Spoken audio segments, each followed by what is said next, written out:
Thank you very much, Melody.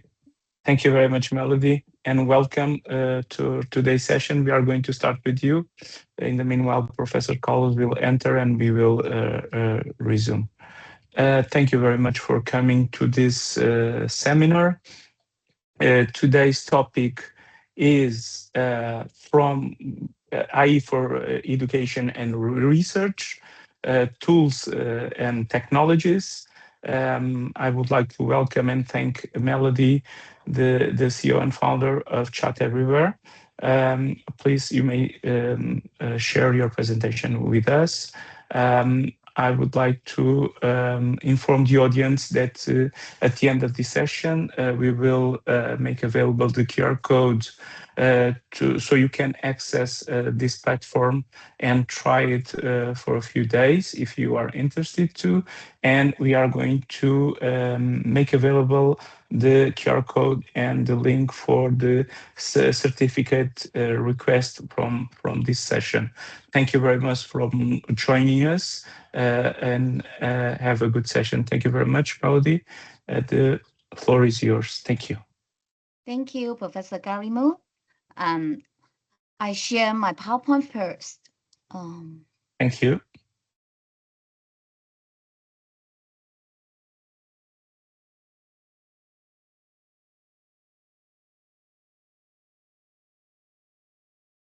So we are seeing. Thank you very much. Yes, perfect. Thank you. Yeah, thank you, Professor Garimo. It is my pleasure here to be here with you all today. Actually, I'm currently serve as a visiting professor at City University of Macau and Macau University of Tourism. And my works is mainly focused on how AI can meaningfully enhance teaching, learning, and assessment. Actually, in addition to my academic roles, I'm also a co-founder and partner of the AI education platform called Check Everywhere that I will be introducing today. And our mission is to bring cutting-edge AI technology with the real classroom needs and supporting teachers, empowering students, and helping schools design more personalized and data-driven learning experience. So in my today's section, I will share some practical use cases of AI in education and demonstrate how our platform can be integrated into everyday teaching to create more engaging, efficient, and human-centered learning environments. So why we need to rethink the teaching and learning now? The first, AI is changing how knowledge is accessed already. And students no longer rely only on teachers for answers. And we call teachers are shifting from content delivery to learning designers and facilitators. And the key is not just using AI, but guiding AI effectively. So what is Check Everywhere? Actually, this is we no need to log in, we no need to register or download. It's not the apps. You only use the simple link. You can log in. It's a web. You only type the ce2.ai in the searching box. You can enter our portal, our channel already. All the AI tools you need will combine in this platform, like built for classrooms, teams, and individuals, designed for educators, powerful enough for business, and now easier to use than ever. Actually, in Taiwan, over 48 schools have subscribed since 2024 until now. And in Hong Kong, we just promoted from this year's January, already have over 200 teachers have requested trial accounts since the January 2026. And 3 portals, one powerful platform. Wherever you are student, a teacher, or the managing or schools um, Check Everywhere also adapts to your needs with the AI tools that simplify, supports and scale your work. And why? Today we will focus on the teachers, platforms. Why these platforms fit education? Because a teacher portal designed for educators supports share prompts, quizzes, and instant feedback, and reduce the repetitive work teachers works, and free teachers time and let them to focus more on teaching. So one platform supports the full teaching process. We can see this is like the feature one of our platform. One-click student access to the classroom. Share an instant join link for live AI lections or schedule classes ahead of time to everyone enters smoothly. Here is you can see here is the dashboard. Teacher's dashboard monitors student status. When you enter the teacher's portal, this is a teacher's portal. Here, all the features about teacher's portal, you can see how many students join your class already. This this is my project-based learning class. Actually, I have 37 students. You can see here also have the icon. You can check the view checks. You can check all the students' conversations here. And feature two, one platform creates the complete learning route. Like I all the time use this platform, like let the student will have the complete learning process. The first thing before the class, I will generate exercise like to assess the students' prior knowledge. And then during the class, I will run the quizzes to check, see if the students understand in the real time or not. And then after the class, I also will assign some follow-up works to continue the learning, to check the continue learning. Yeah. So AI instant quiz. This is you only before teachers will spend lots of time to create one quiz, right? If you use our platform, you only need to spend 2 minutes and just upload your teaching materials like PPT or PDF, and then ask our platform to help you to generate the instant quiz. Only take maybe 2 minutes, within 2 minutes. Here you can see 2 minutes setups, like enter the topic and key points, and then generate questions in 2 minutes. Adjust question count, scope, time, scoring, show explanation, randomize, and or schedule the exams. It's really easy. Okay, this is the teacher's dashboard. Like if you enter the in-class quiz, and then you only need to type the subject, what is your subject, and the type topic, and question type. You only need to choose, and then you can create the quiz in, I think, within 2 minutes. Here is how to share the quiz after you created the quiz. How to share to the students, and then you only here is the teacher's dashboard as well.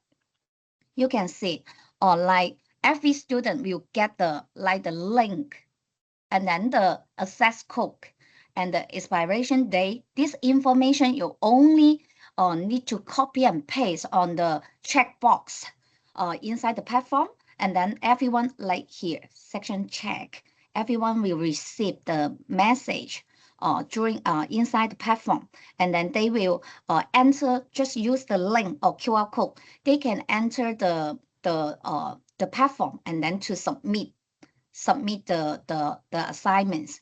Here is the teacher's dashboard. After the students submitted the assignments, and then they will instantly to receive the receive the report, like how many scores. I will show you one report here because I just download one, and then to show you the fully report. Sorry.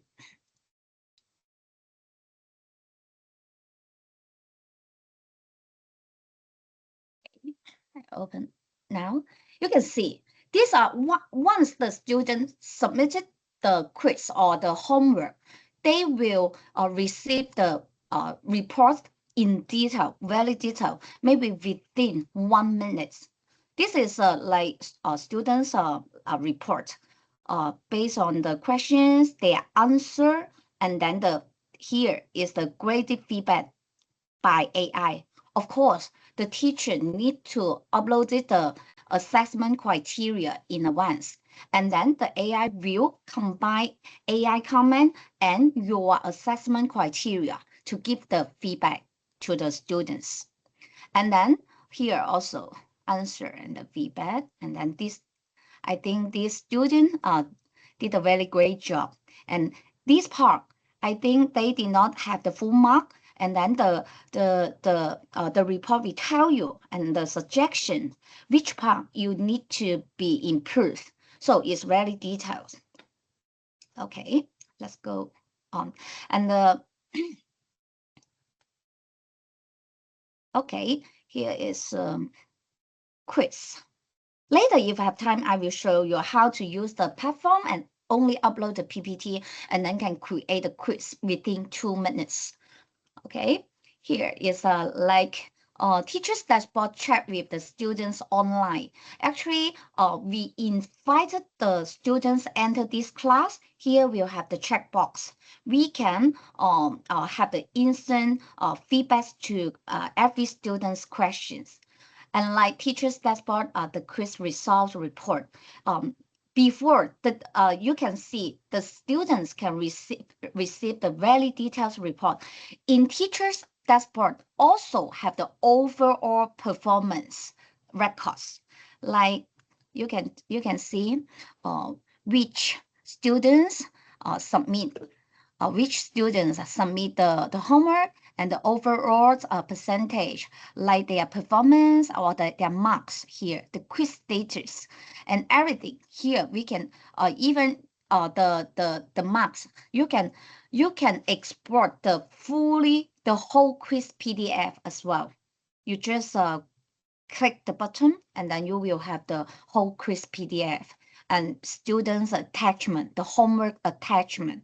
Also, you just click this button, you can download all the student assessment. And in teacher's dashboard, we also have the student quiz summary. You just click here, generate.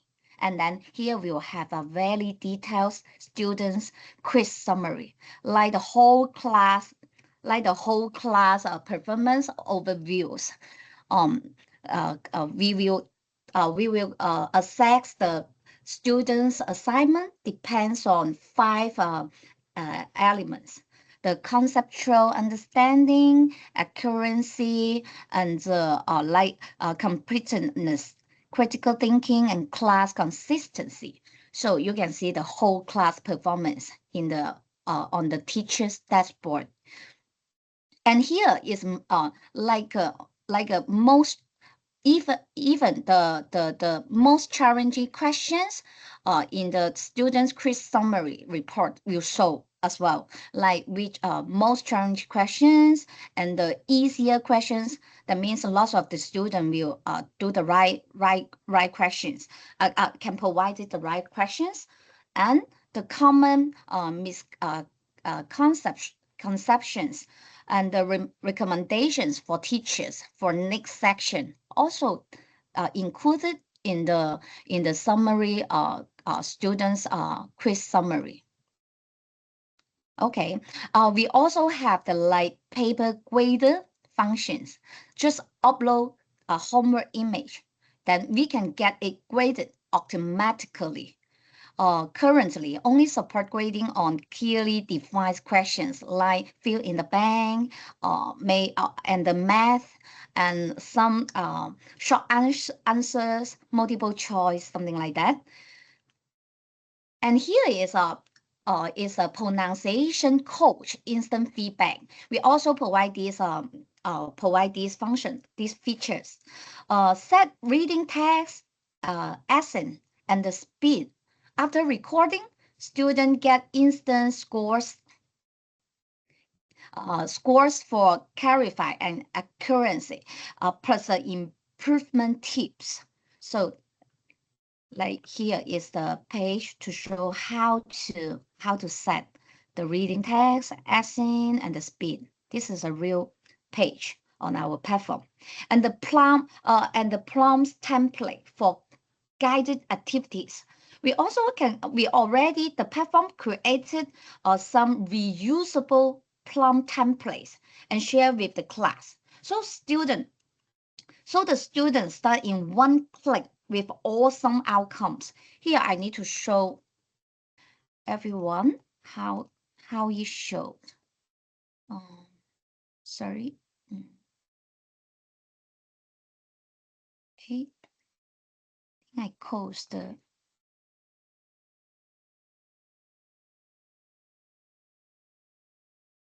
I need to enter my chat everywhere again, and then I change the English. And then here we will have the plum template. Actually, the other feature, plum template library. You can see lots of the template the prompts templates here you can use. You only view we already decided, and then like the student can use the IELTS tester, help them to improve the examination abilities, and study plan and writing tutors, web design consultant, even the psychologist. Here, you only adapt and then view the template. You just click and then you can directly to use already. And then in the front page, we also have some like teaching, office, and research. This is a template. You just click and then directly can use already. Actually, in teaching's part, we have the parents letter drafter, especially for the teacher. This part is very useful. And the report card comments and some like quiz generator, lesson plan designer. You just click and then directly you see here math or science. You need to decide the grade. What is the grade? And then topic, and then submit, and then they will give you the full election plan, which is based on the, like if you are in Taiwan, if you are in Hong Kong or Macau, they will according to the local like record the ability basic guidance to decide the lesson plan. So okay, let's go back to the PDF, the PPT. And feature 3, we also have the viewing students AI conversation. Actually, teachers can review students' interaction with AI. This reveals not only the answer, but also thinking the process. We can know. You just click the eyes button. You should know the students' homework or assignment, how like the process you can get the thinking process, you will be very clear. Here is the example. My students like we have the assignment during the class. We request the students to design the poster to how to collect the data, because like they are doing one mini research about the AI study, something like that. And then have one class. They need to design the poster to collect data, ask the to do the promotion and request the student to collect the data. So this is like you can see here is the interaction with AI's conversation. Then I will know these students not only I can get the answer, but also I can know the students' thinking process. So, and teachers also can share some prompts template as well. You see here.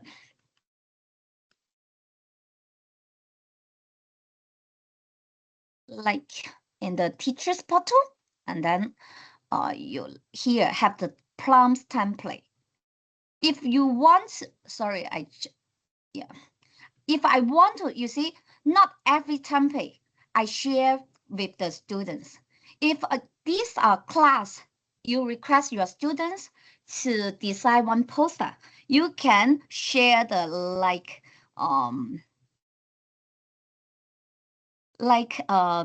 a creation, maybe the picture or painting creations functions templates for students. You can share here, and then once you share in our students portal, they will receive. You can direct use the chat box, like they are box just like you see now, and then here like these are template you already use, and then directly give the prompts, and then they will help, this platform will help you to work. So we can share the prompts as well, and it supports the development of the AI literacy as well. Here, some works created by the students with CE2, Check Everywhere too.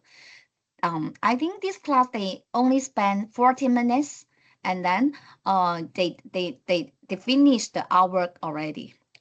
Yeah, it's some students artwork, and this one also very good. Maybe you can the background. Actually, the background is the significant Macau's buildings. These students give the prompts to design the poster with the significant buildings, Macau's buildings. This is a Saiwan Beach. This is a Macau Tower, and this is a Grand Lisboa. Yeah. Okay.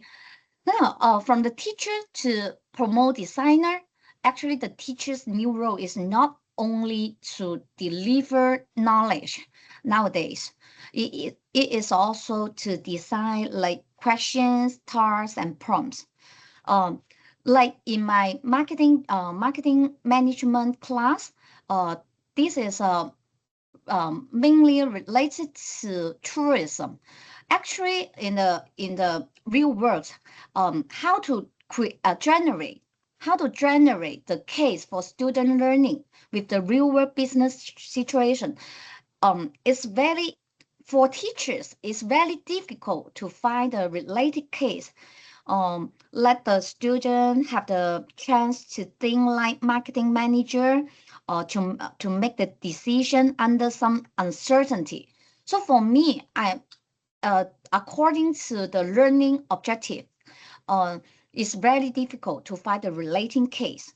But I also use the CE tool to do this. This is a mini case introduction. I use the CE tool to generate. I just give the prompts like according to the learning outcome and the teaching objectives. Like what is the success in marketing management? I need to learn this topic, and I give some keywords like the prompts, and then ask them to generate the real world case to train up students' ability to solve the real world problems. You can see this is a mini case introduction. It's very focused and very significant and specific. Like let the students, you see, strong product with market results. Why? Actually, during this section, I'm talking about these questions.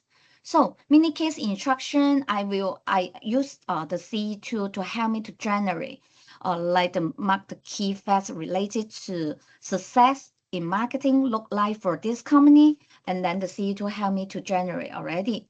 So I also use a C tool help me to generate the case study. And the future of the education and research, actually, AI will not replace teacher, but teachers who can use AI and design prompts will redefine the teaching. And future key skills included critical thinking, questioning, and task design, and AI um, the cooperations. Moving from educator to promoter is an variation of role, not a loss of role. So uh, today my presentation just ends from here, and thank you for your listening. And if you are interested in experiencing the powerful function of our platform, Chat FE2 in person, just scan the QR code below to apply for the free trial. And we look forward to your experience and feedback. So, yeah. Anyone have a questions about my presentation? Thank you. Thank you very much, Melody, for your excellent presentation. At the end, we will do the Q&A, okay? At the end of the seminar, we will have some time for a Q&A. Thank you very much. Excellent Okay, thank you. presentation. More than a tool, an ecosystem. Melody is also, I didn't refer in the intro, part of our industry and professional committee of the Tourism Management and Computing Technology International Conference that we will hold in Portimão next November. So stay tuned and meet Melody, who knows, in person in Portimão. Yes, thank you very much, Melody. Thank you, Professor Garimo. So now we will move on with the presentation of Professor Carlos Costa from the University of Aveiro. I have the responsibility to present him, but in short, in sake of the time management um, of this seminar, Professor Carlos Costa is the most preeminent scholar of our country. Is the founder of the tourism platform for governance and policies in Portugal. Is a full professor of University of Aveiro, and is more than a preeminent scholar, a mentor for many of us. So thank you very much, Professor Carlos Costa. I will ask you Yeah. to Can you share hear the me? camera. Yes, perfectly, Professor. And Okay. share your camera if possible. If you can share the presentation as well. Mhm. Can you see the presentation? Yes. I can see the presentation, but it's not in Thank you. the.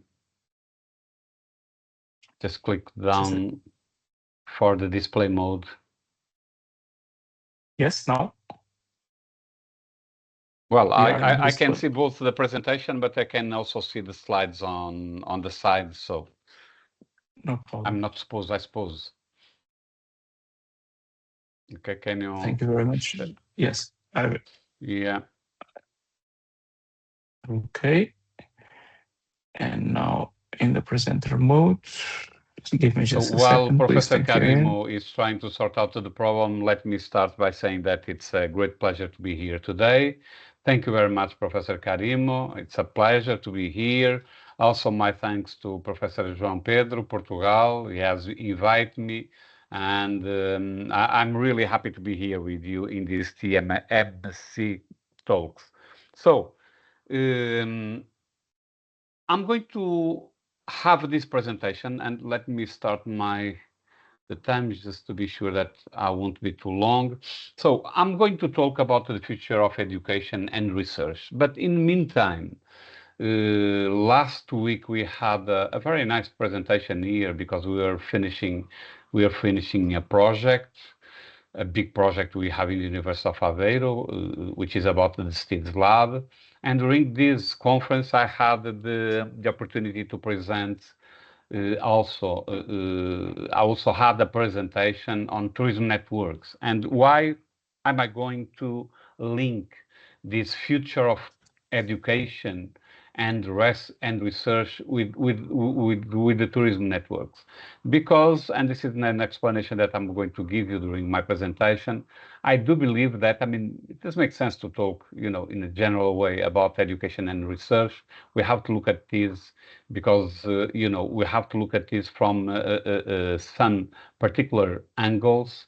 And one of them is this one, which is about how to connect people and how to make the academy connected, both nationally and also internationally, and how to make, you know, the decisions that we are taking more, you know, or better enlightened, I would say, in this particular area. I'm going also to be based on a book that I'm showing you called Tourism Destination Management, Planning, Marketing, and Impacts, that was published last January. And from this book, we have a section where also I'm leading that section, and I'm also writing and presenting a chapter on tourism networks. And I'm going addressing these, you know, this idea of tourism networks, not only about, you know, from a managerial and a practical point of view, I would say the point of view from the industry, but also from how, again, education and research can network, can be brought together, and in this way find, you know, much better, I would say, research solutions. So the next one, for the next slide, and Karim is going to help me with this. For the next slide, I'm expecting to see the next slide. Karimo, will you So, please? yes, my side is number 3 now. Yes. Well, I can see only one, the first one. So it's not changing. Sorry.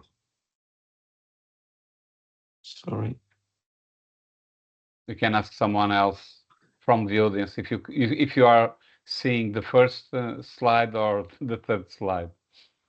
Or otherwise, I'll try to share from here, but it may take some time. Sorry. Okay. Now you can. Yes. Now you seeing? Yes. Sorry. Just a second. Just a second, please. Was freezing the first one? Yes, Professor? Yeah. The first one was freezing, and I could not see the following slides. Sorry.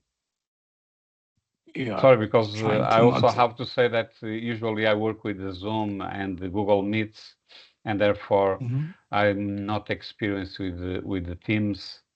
Okay, that Now, was the first. Now is the second. Okay, all right, I can see the second.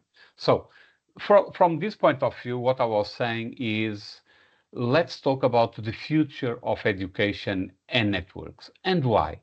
Let me approach this from this point of view. You know, tourism education and research is expanding, but I would say that we can find the roots, the origins of tourism education back in the 60s, at least in the way we know it at present. Why?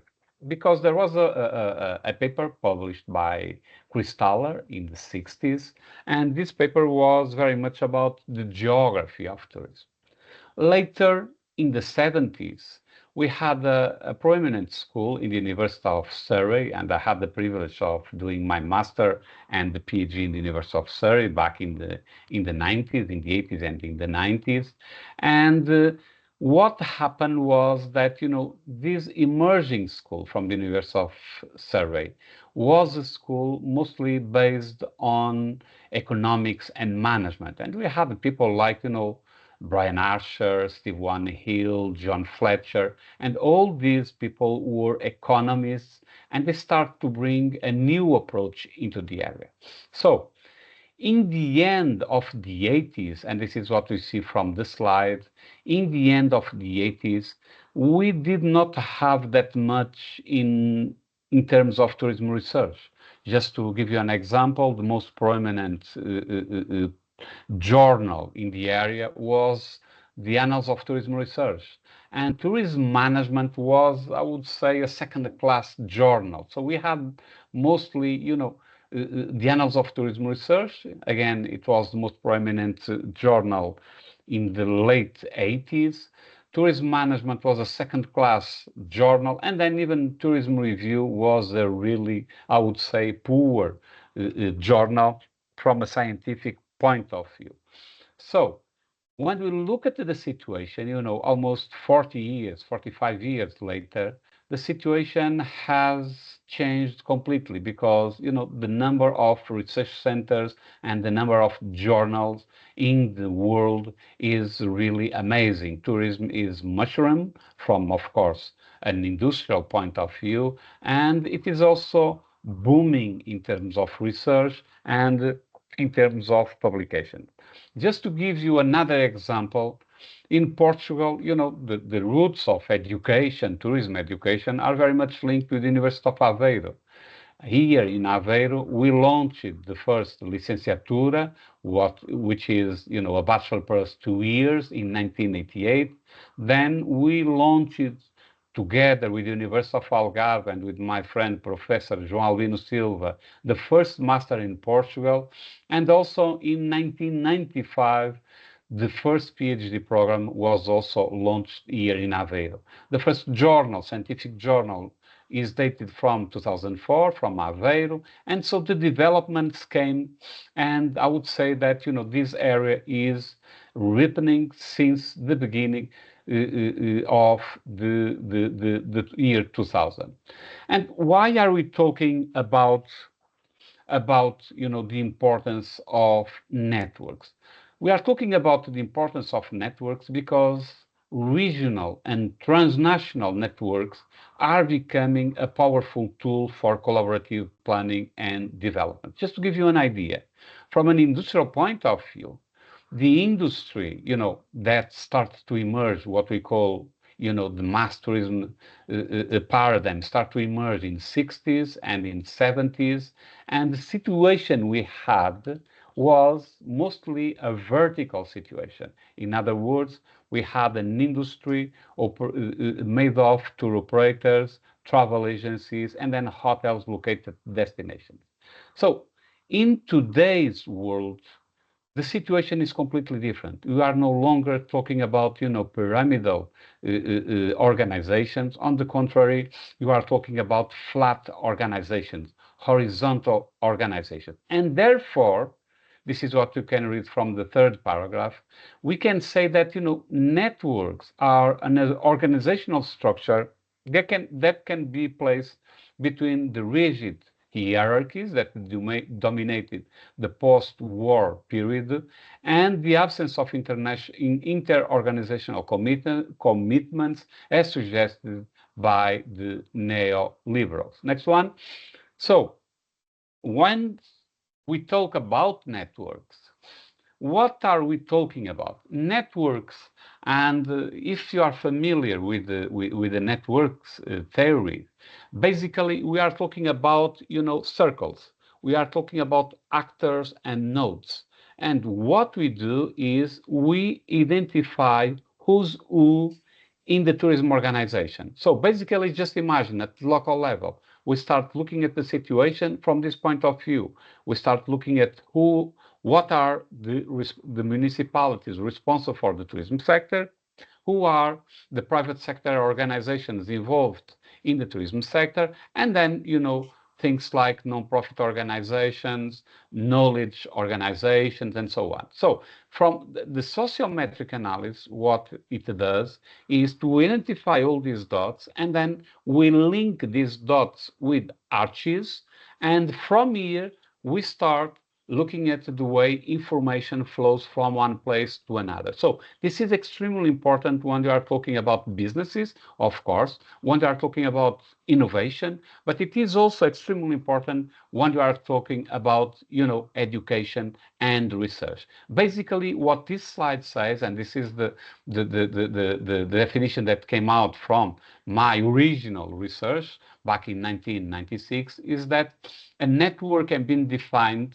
as an organizational structure whose operating philosophy may be placed between Weber's bureaucratic model and the neoliberal or market philosophy. So this is what in the 90s, people were arguing that we could label as a third wave, something between the market-led approaches and the bureaucracies or the welfare state. Basically, networks, as it says there on the slide, are based on two or more, usually administrative, independent organizations that decide to go together and to create this network. So from these slides, what we are saying is that there are a number of benefits coming out from the networks. And the benefits are benefits for, again, for the destinations, for the businesses, and for tourism education and research. One of them is that the success is not an individual success. The success in a network is something which is shared by a number of people. The second point of view is that, the networks provide a framework that is comprehensive, it's participatory, and it's informed. In other words, nowadays, it does not make sense to have vertical organizations when we are dealing with knowledge. What we really need to do is to make sure that people are placed on horizontal organizations and they interact horizontally. And from here, the knowledge and the education can be improved. Also, from this point of view, the decisions are decisions that are shared by different decision makers. And the other thing is, networks, because they are extremely flexible, they quickly respond to available research and to capacities available at different places. So from the next slide, what you are going to see is I'm, of course, as all PhD students, and my PhD thesis was a long time ago, back in 1996, and this is the cover of the PhD I conducted in 1996. And I'm very proud because, I brought into the area, the tourism networks were brought by me in 1996 under the umbrella of a brilliant supervisor, Professor Chris Cooper. We paid tribute to him last week here in the University of Aveiro, and the book I was showing to you is also a tribute of his PhD students because it contains a dozen of chapters, and these chapters have been written by Professor Chris Cooper's PhD supervision. So the next one, I'm going to show you what I did, back in 1996. These are the first tourism networks in the tourism area. Okay, what I did was I conducted research in three different regions in Portugal, in northern part of Portugal called Minho, then in central Portugal in Aveiro, and then in the south in Algarve. And basically, you can see from here that the idea of a network is to look at different dots. We call to those circles as dots. Dots stand for people or for organizations. And what we do is how are they organized in the network and how they interact laterally with the other people, with the other organizations. These are the first tourism networks designed in the tourism field. And sometimes what I say is that this is the version 1.0 that was created in the tourism sector. The next slide is going to show you more well-designed. This particular one was conducted, and the research was conducted by Filipa Brandão. And what we have from here is the same sort of, philosophy. However, all these sociometric analyses are based on much more technology and on particular software like UCINET. UCINET has proved to be extremely useful for us, and these kind of analyses are nowadays connected by in the way you used to do back 30 years ago, but with technology and very nice technology that it is available now in the area. Sometimes I call also this version as the tourism networks version 2.0. So let's move now, and then I will stop here, okay? Let's look now at the new version of networks, okay? And the new approach we have in the area, this is what I call the tourism networks 3.0, are about this. I mean, it's what we have nowadays, and we are developing this at the University of Aveiro and together with other colleagues from other places in the world. It's no longer just to think about how different organizations interact laterally, how they operate in a horizontal way. What we are doing, and I'm giving you this example because we are applying this to this project that we are going to conclude next June, called the STIDS Lab. And the STIDS Lab is a laboratory that we are creating in Aveiro. And this new laboratory is about how we can plan and manage tourism destinations. And we are applying to the Aveiro region, in particular to some two beaches that you can see from the map there, called the Barra and the Costa Nova. So instead of looking at only, you know, at the tourism sector from an economic point of view, what I have decided to do was to expand this concept to other areas. So you can see from the slide that we are saying there, we have 7 University of Aveiro research centers involving in the management and in the operation of this area. Which research centers are we talking about? We are talking about, you know, different people coming from, of course, economics and management. And then we have also 3 research centers coming from technology, 3 proeminent, I would say. They have been ranked and they have been evaluated by the FCT, the Portuguese Foundation for Science and Technology, as excellent. And we are talking about IETA, IT, and Digimedia. These guys are extremely strong in technology, and we have decided to bring them into the project. The other one is a research center on design. And you can also see that, you know, some of these drawings, namely the labels we are using, are very fashionable because we have, you know, people with an expertise in this area. Also, we have a research center from culture, and also we have another one from the environment. Why? Because we are looking, you know, at matters like limits of acceptable change and also about carrying capacity. So from the next slide, you will see that, Karimo, next slide, what we see is that the idea is to bring together, you know, 3 different areas. We are talking about tourism economics and management. We are talking about the interaction between businesses and the natural and the built environment. And we are looking at a third area, which is about technology. And basically, what we are trying to do is to implement all these ideas by the use of new digital and technological approaches. So next one, from the next slide, I'm going to talk you about another concept of network. And again, we are talking about education and we are talking about research. This example, is about what we created 3 years ago, I would say, called the Tourism Platform of Portugal. And this tourism platform of Portugal, in case you want, you access, I mean, we have a website, we will find this from the website, and we also have a presence in the LinkedIn. And what we do in this tourism platform is, next one, is to look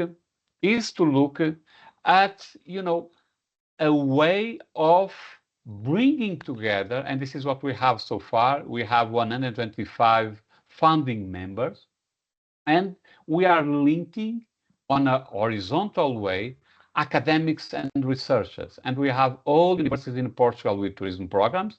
They belong to the tourism platform. We have all full professors in tourism. They are also members of this platform. And the vast majority of tourism researchers in Portugal, they are also members of this association. From the industry side, we have the most prominent associations in Portugal, like the Portuguese Confederation of Tourism, then the Hotels Association, restaurants, and so on. So we have a number of organizations. We also have a large number of regional and local associations and a number of non-profit organizations. What is our idea when we are working, under the umbrella of this tourism platform? So the next slide is going to explain that. What we really want is to pave the way for new forms of non-administrative governance. What we do believe, and this is the idea of the tourism networks usually, they are not formal organizations. I mean, at some stage we have to create a formal organization because otherwise we do not exist, I would say, from a legal point of view. So we are an association and we are a registered association, but the way we operate is mostly horizontal. So we are not formal. We do not operate in a formal way. What we do is to operate in an informal way by linking, organizations from the industry and then researchers and academics working in the area. That's the reason why the second line says what we really want is to bring science and the industry closer together. And by this, we are attempting to create more inclusive, democratic, and informed solutions.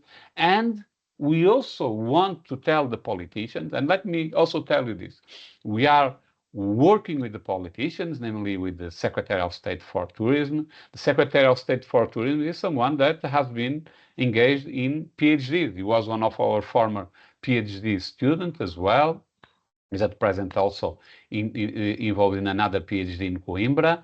And this is really, nice to see that we are getting more and more secretaries of states with a background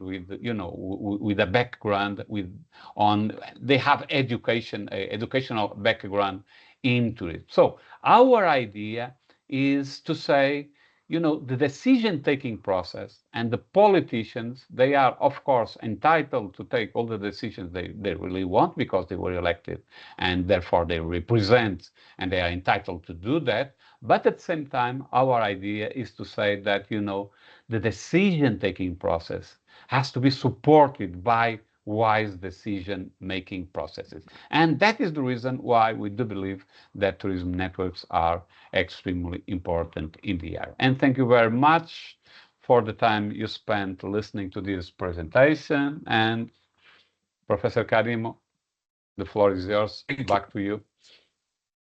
Thank you very much, Professor Carlos Costa and Melody, for this excellent presentation regarding the future of education and research, specifically the importance of the networks, formal, informal, but always organized and scope to a higher objective, that is improve the communication and the efficiency between tourism stakeholders and the industry, of course. Now we are going to have some time for Q&A. My colleagues are already sharing at the chat some questions. Please, the audience may interact with us. In the meanwhile, I will ask for Melody to come back again. And I would like to start with a question for, of course, Professor Carlos Costa that present us, and thank you very much for the presentation, about this network rational and mindset nowadays. In the age of AI, how can these networks be more, not only more broader, but more impactful? What is your insights about this? Thank you. Well, thank you very much for the question. It's a very good question, of course. And Let me start by, by saying and by answering you that, I do believe that we should not expect, people to say, well, you are creating these networks, networks are powerful, and therefore we are going to listen to you. That is not enough. What we really have to do is to prove and to show that we are capable and we are in a position of influencing the decision-taking process. This is what I really believe. And let's also be very critical about ourselves. Very often, the academics live in the stratosphere. Of course, that we have a great pressure from a personal and from an academic point of view, and most academics are always very much concerned about publishing, Q1 papers, journals, and so on, which is normal. Otherwise, they will not progress. Well, I'm in a very nice position because I'm right on the top of my career, so I can be critical and I can say this. And of course, that in the past, people that know me know perfectly that have been very, critical about the way people are evaluating the academia because we become slaves of our publication. So what we really have to do, and that is the second part, is just to look at, for instance, we are always thinking about contribution. Academics always have this in their minds. We have to contribute, and the contribution can be theoretical, methodological, or in terms of the tourism sector. What I really would like to emphasize is that the research that is undertaken in the area should have also some sort of outputs to the industry. So we need practical outputs. Provide that we do that, by the use of networks, by the use of artificial intelligence, we'll be in a position of influencing, I would say, the decision-taking process. In other words, let's make the decision-making process stronger and much better. And if that really happens, the decision-taking is going to be, of course, also much better. Thank you very much, Professor. So, Melody, you present us the Chat Everywhere ecosystem for education. Um, in this line, I would like to ask you specifically, what are the main insights and advantages that you see because it was created by you and your team, of course, and you had a vision about what this ecosystem, like Professor Carlos Costa said, that sometimes lives in these on shelves. How do you think that the Chat Everywhere ecosystem will impact the tourism education? Oh yeah. Um Yeah, let me to think about these questions. Actually, now I'm teaching one module in the university. This module is related to the marketing management in tourism, like hospitality industry. Actually, the textbook, we use the textbook, the information, the materials. I think even the case, even I think a little bit old school on not very updated. And I just use the like I when I receive all the teaching materials, I just go through and then all the topics we need to cover.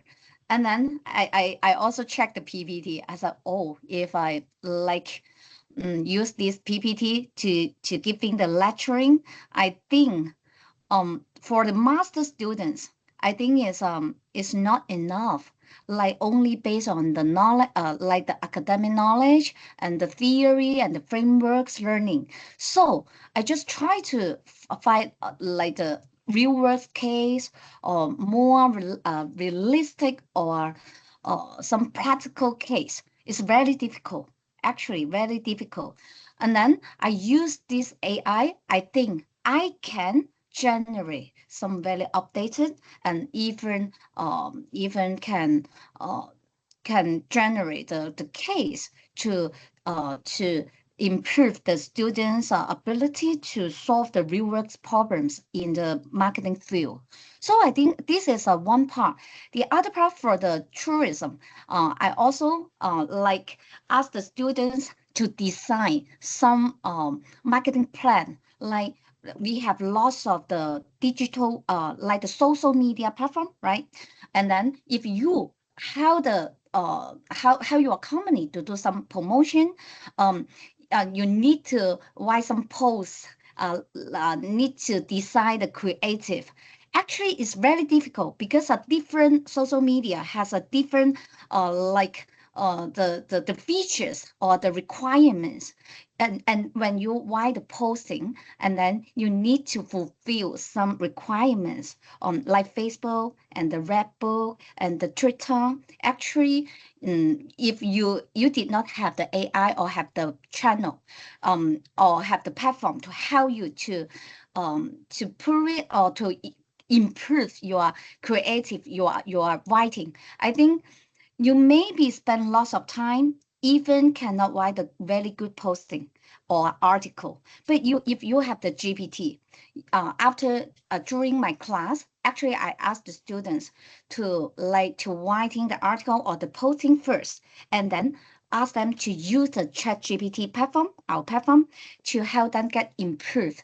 Like the GPT will tell you what's wrong, what's your mistake, or what's your weakness in your posting, and then you can have the very good or like have the uh very successful posting on the different social media.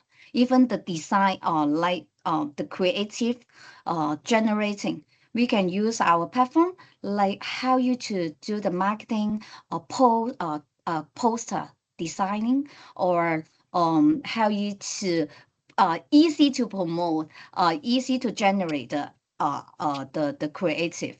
So nowadays I only use our platform, applying to my marketing management class. Like I use these features. Yeah, I'm not sure I Thank you can very much. answer your questions or Yes, not.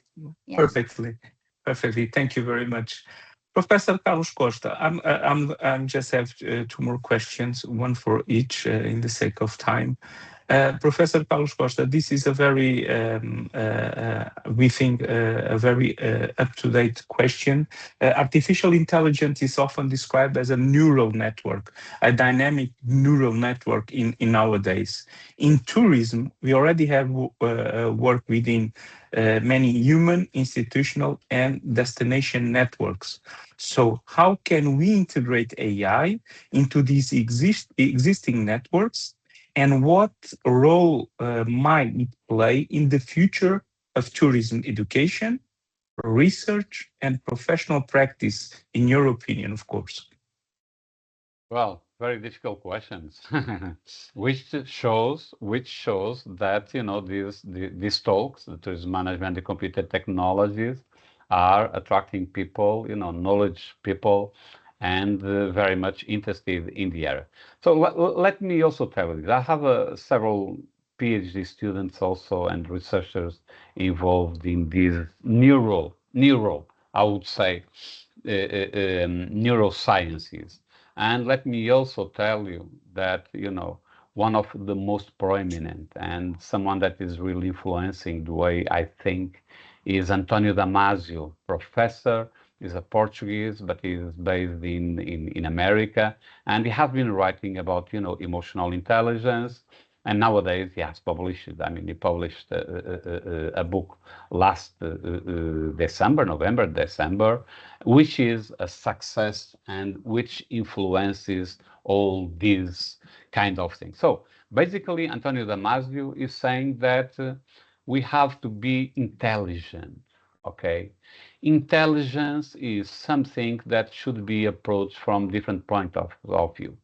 Very often we think about, only in terms of intelligence from, I would say, from an intellectual point of view, from the area of the neurosciences. But the intelligence is not only that. Intelligence comes from stimulus that we have that come from our body. So the first level of intelligence, it's about reaction. So that is extremely interesting because, these kind of reactions, are biological reactions, and very often we are talking about neurosciences, but the first level is clearly this more physiological reaction. And that leads us to things like phenomena like co-creation, experiences, and so on. So experiences, co-creations are based on, I would say, human physiology rather than on on neuroscience. So neurosciences are the second level, which is it's the way we approach this from an intellectual point of view, how we interpret and how we look into the future. Therefore, neurosciences are extremely important because they will tell us from an educational and from a research point of view how these areas should be taken into the future. However, what is saying and what is emphasized, and this is brilliant, is that we should not try to make this only intellectual. We have to look at the way we regulate our body and we regulate, the ecosystem surrounding us. And therefore, in short, neurosciences are extremely important from a rational, from an intellectual point of view, but we have to feel, and we must have our feet on planet Earth and see what is happening in our local communities, in our local economies, and that is an extension of, I would say, stimulus, biological stimulus coming from our own body. So this is the answer to the question, which is difficult. So Of course, of course. Thank you very much, Professor.